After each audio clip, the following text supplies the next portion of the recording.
up. Hello everyone and welcome to the Pathfinder Lair. Today in the Lair I will be covering the main changes to the Pathfinder 2nd Edition Core Rulebook in the Errata Round 2. First let's talk about the Alchemist Changes.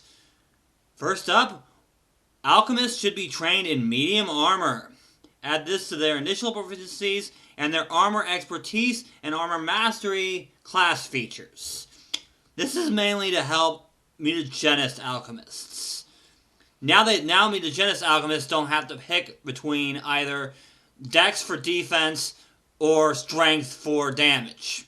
Next, alchemists weren't getting enough items at low levels, so they've added a lesser version of field discovery at level 1. Now the 2 items that you pick for your formula book from your research field are now signature items for you. When you make signature items, you can make 3 instead of 2. Third for the Alchemist, on page 72 and 79, Powerful Alchemy is now a 5th level class feature, not an 8th level Alchemist class feat. This is mainly to help alchemists with their bomb DC.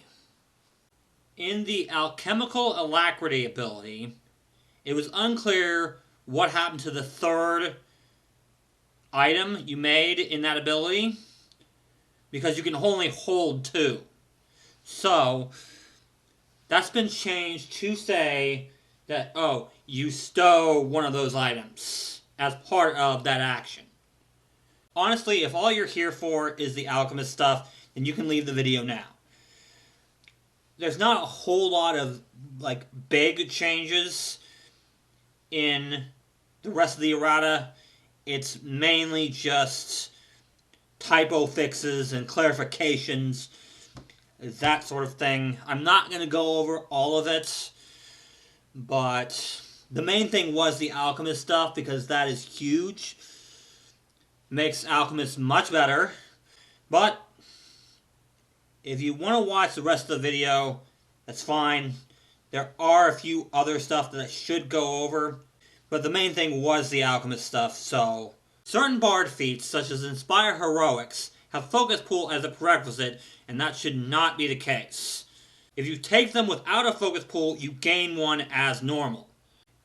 The Quicken Casting feat has been changed so that it only applies to the class that you get the feat from. For example, if you're a bard, it only works with bard spells. And if you're a sorcerer, it only works with sorcerer spells. This is a nerf for multi-class characters, because the way it said it before, it could have been construed as you could use it on any spell, which is not the case. The champion feat Blade of Justice no longer requires the Paladin cause. But if you are a Paladin, it applies all the effects that normally apply on a Retributive Strike. There's been a clarification in the breadth feats for the spellcasting archetypes. Now these only apply to the spells you get from the archetype.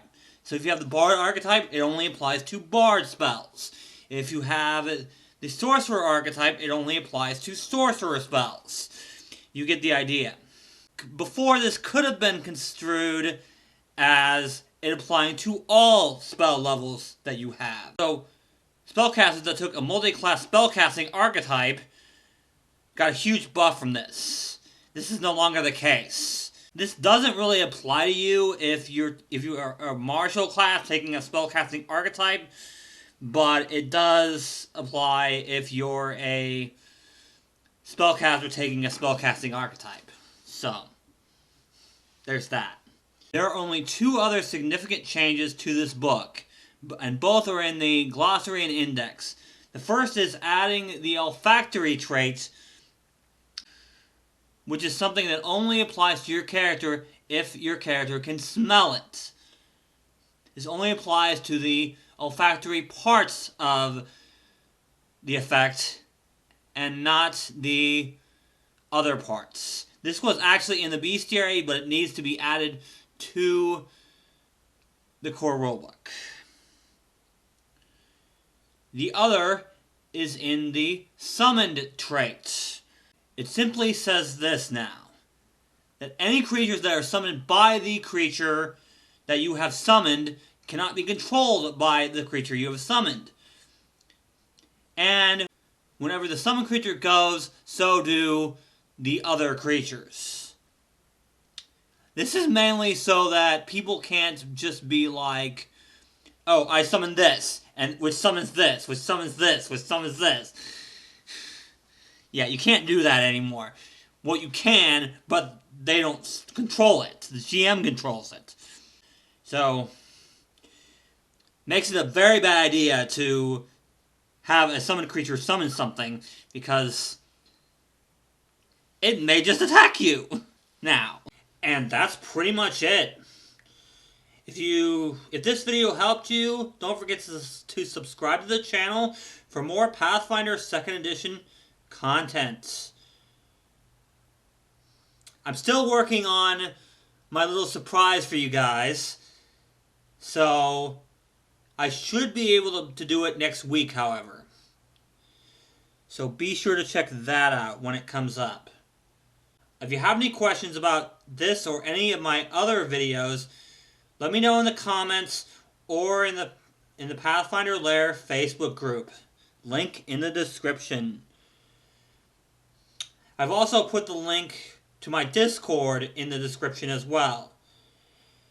So be sure to get in there. And until next time, let's play some Pathfinder. 1, 2, 3, no.